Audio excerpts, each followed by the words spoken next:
सिंचन घोटाळ्याच्या वक्तव्याबाबत अजित पवारांवर त्यानंतर टीका झालेली आहे। सरकारसह विरोधकांनी अनेक सवाल हे उपस्थित केलेले आहेत। सिंचन घोटाळ्याबाबत अजित पवार यांनी आरोप केला, तर त्यांच्या या गंभीर आरोपाला आता उत्तर दिली जात आहेत। 99 ते 2024 हा फार मोठा काळ आहे। 99च्या वेळी ज्यावेळी अजितदादाकडे फाईल आली तेव्हाच एखादा आरोप केला असता तर मला वाटतं की त्याला तथ्य असतं, पण आता इतक्या उशिरा हे सांगून तेव्हा अशी फाईल आली होती, त्यामध्ये असं लिहिलं होतं, जनता याला विश्वास करत नाही।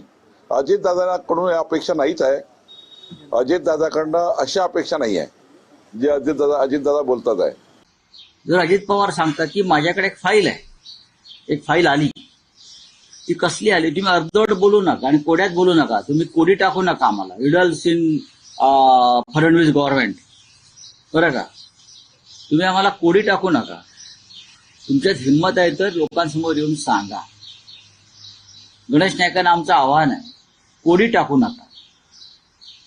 एकनाथ शिंदे तुरुंगात जातील असं म्हणताय ना, मग कोणत्या कारणासाठी जातील? अजितदादांना 25 वर्षानंतर आता याची आठवण झाली, पण माझ्या माहितीप्रमाणे 1999ला मीच जलसंपदा मंत्री होतो।